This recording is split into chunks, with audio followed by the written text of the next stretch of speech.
Hello everyone! Been a long time, yeah?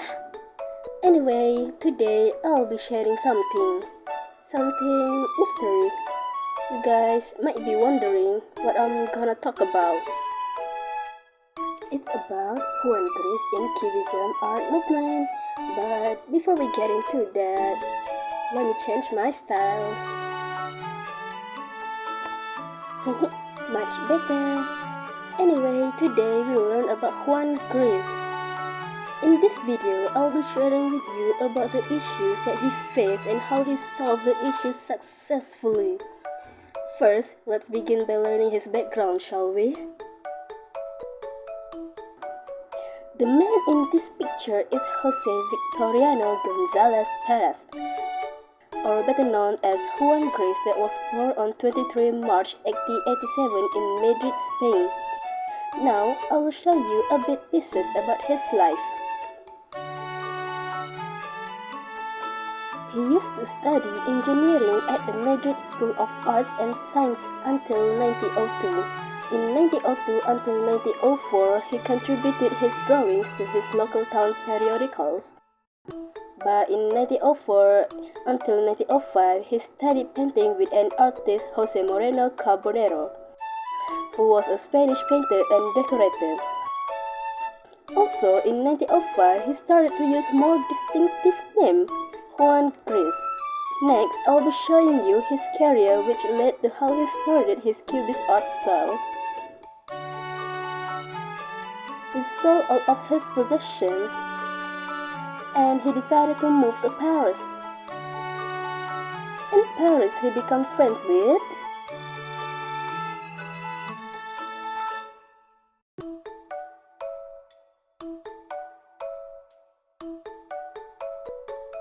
During this time, he submitted darkly humorous illustrations to journals such as the anarchist satirical magazine like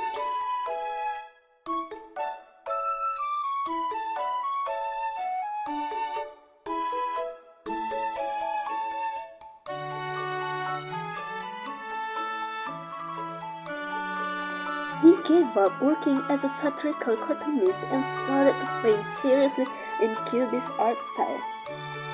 But his art style is a bit different than other Cubist artists like Pablo Picasso. This is because he put the importance of mathematics in paintings.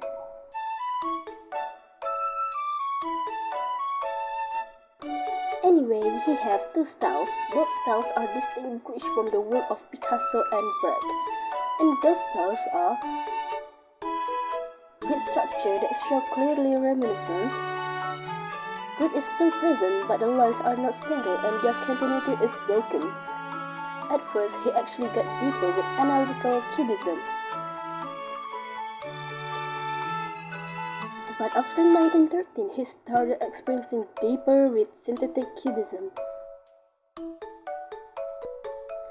He became a steadfast interpreter with extensive use of papier collage or collage. His preference for clarity and order influenced the pure style of Amédée Ozanvin and Charles Edward Henry.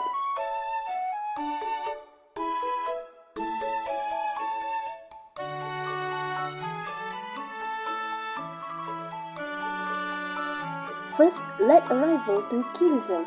Around 1911, critics initially questioned whether he was simply influenced by or imitating these earlier Cubist artists, as his entry into Cubism was after its defining period, that was analytical Cubism. Second, less radical approach. Picasso and Berg pushed Cubism to its most abstract deconstructive limits, while he taking it as more controlled and methodical approach, as his work in synthetic Cubism was characterized by clarity, precision, and a more decorative, almost classical style. Critics consider this to be a softer or less daring version. Third, light of the same revolutionary impact.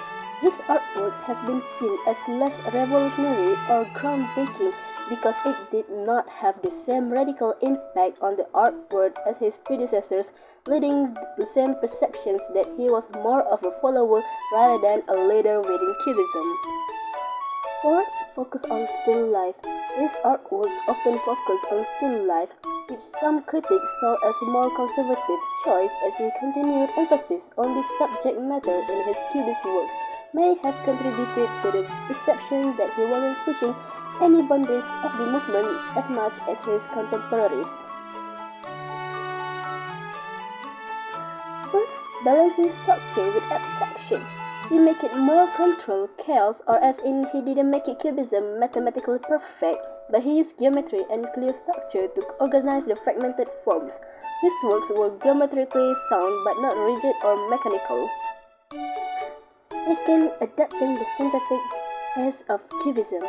He created a systematic use of collage, carefully placing the elements within the composition, making the abstract collage elements feel deliberate and meaningful. This approach provided structure without turning Cubism into something purely geometric or mathematical. The collages were integrated seamlessly into his paintings, helping solve the question of whether art could be precise while still retaining an element of artistic freedom. Third, maintaining the spirit of abstraction. His works often display a sense of order and coherence, but this was achieved without losing the complexity and fractured nature of Cubist abstraction. He balanced the analytical deconstruction of form with a more controlled, refined approach to spatial arrangement. Fourth, color and texture for depth and flexibility.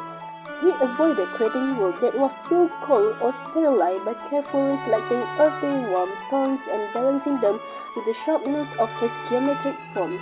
This not only softened the strict geometrical nature of his work, but also made the paintings feel less like mathematical exercises and more like thoughtful aesthetic expressions. Fifth, synthesis of realism and abstraction. He made use of recognizable subject matter as it allowed him to anchor his highly abstract forms in reality, preventing his work from feeling overly theoretical or distant from viewers. The synthesis of abstraction and reality was refined in his hands, making the abstract forms more relatable without compromising the intellectual pursuit of the movement. He was never fully escaped the overshadowing influence of Picasso and Brecht, and his approach to Cubism was often seen as more refined and controlled rather than revolutionary.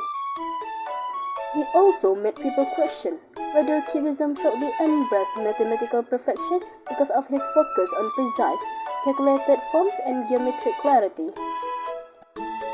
After that, it led to a broader debate in the Cubist movement about whether art should be continued to embrace chaos and abstraction or move toward a more structural, logical, and mathematically informed approach. Is art about chaos or order? Because his style is precise, almost mathematical style made people question whether Cubism should aim for a sense of order and perfection. On the other hand, his emphasis on structure and order suggested a more rational, intellectual approach to art. On the other hand, his work pushed Cubism toward a level of precision that some saw as limiting its potential for radical expression.